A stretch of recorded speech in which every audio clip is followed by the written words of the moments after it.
Okay, I've got my story stick down here, and I'm trying to make this new fence. I'm kind of just trying to reason through it on the fly, basically. What I did was I cut a couple of scraps, or a couple of long pieces out of the scrap board. This piece here, 2 inches wide by, this happens to be just a hair over 19 3/4 long. And it works out pretty well because this is 1 3/4 wide. So what I'm going to do, or what I did I should say, is I put a couple of square lines here. And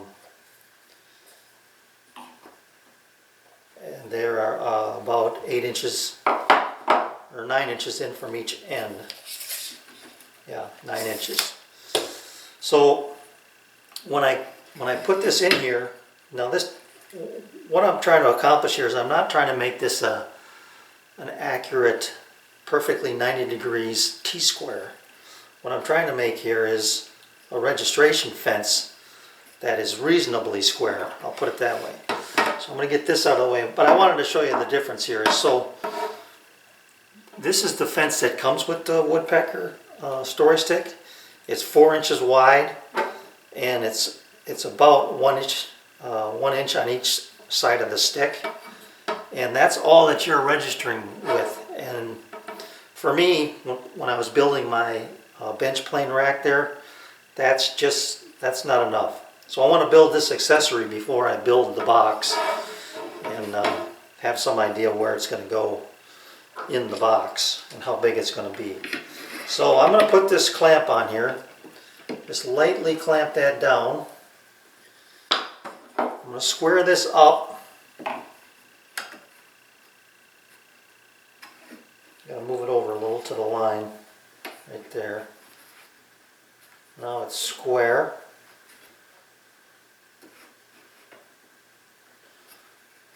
Right there. Snug this up some more. Well, that moved on me. There. Okay, now we're tight. We're square. And then I'm going to get another clamp in here. I can bring this piece in here. This is, you can see I got a square mark there. That's my one square edge. This will be my other square edge. I want a snug fit. So I'll glue those in place. And what I'm going to do is I'm going to clamp these in place as well, and then drill a couple dowel holes and probably add a couple more just for decoration, so that I have either 3 or 4 holes across here to hold it in place, kind of give it a nice little look. And then I'll do the same on this side, and that'll hold everything in place while the glue sets up. Then I'll make a cap. Okay, my camera I thought was on, I was off, and when I was off I thought I was on. But anyway, I lost a bunch of footage, but let me just explain to you what I did here, I guess. And you can see what I've got here is these pieces are laminated together and pinned with dowels, and that's not going anywhere. I got just a little play in there, which is okay, because what is going to happen with this is nothing more than a guide to keep this running pretty much perpendicular to whatever I'm working on, so I can square it up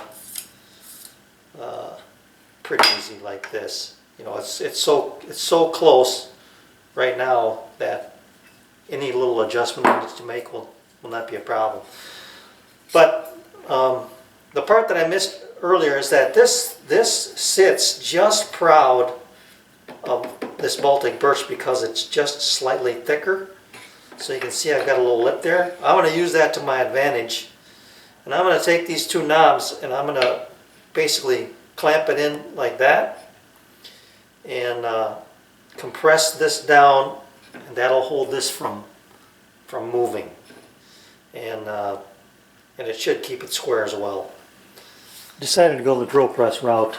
It was pretty simple to set this up. You can see that I've got my micro adjuster this way, which is really not as critical as this way, I guess.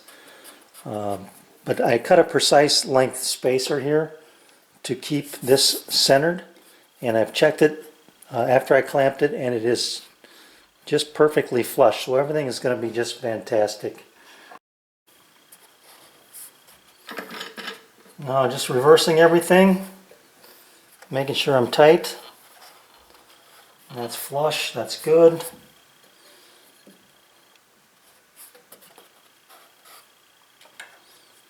Change on my bit here.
So it doesn't take that much longer to do this, and you get a much cleaner hole this way.